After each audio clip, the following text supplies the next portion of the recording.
പാലക്കാട് കഞ്ചിക്കോട് ജനവാസ മേഖലയിൽ ഇറങ്ങിയ കാട്ടാന വ്യാപകമായി കൃഷി നശിപ്പിച്ചു. അസിസി സ്കൂൾ പരിസരത്തിറങ്ങിയ ആന തെങ്ങും വാഴയും മാവും നശിപ്പിച്ചു. പാലക്കാട് കോയമ്പത്തൂർ ദേശീയപാതയുടെ 200 മീറ്റർ അടുത്തുവരെ എത്തിയ ആന പിന്നീട് കാടുകയറി.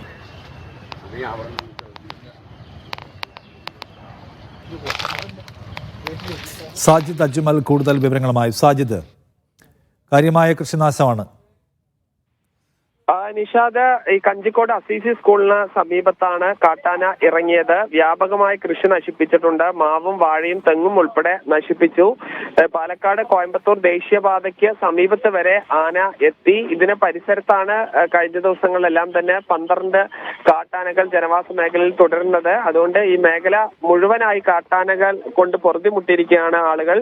ഈ വനംവകുപ്പിന്റെ RRT സംഘവും ചേർന്ന് ആനകളെ കാട് കയറ്റാനുള്ള ശ്രമം തുടരുകയാണ്. ഇന്ന് ഇറങ്ങിയ ഒറ്റയാൻ നിലവിൽ കാട് കയറിയിട്ടുണ്ട്.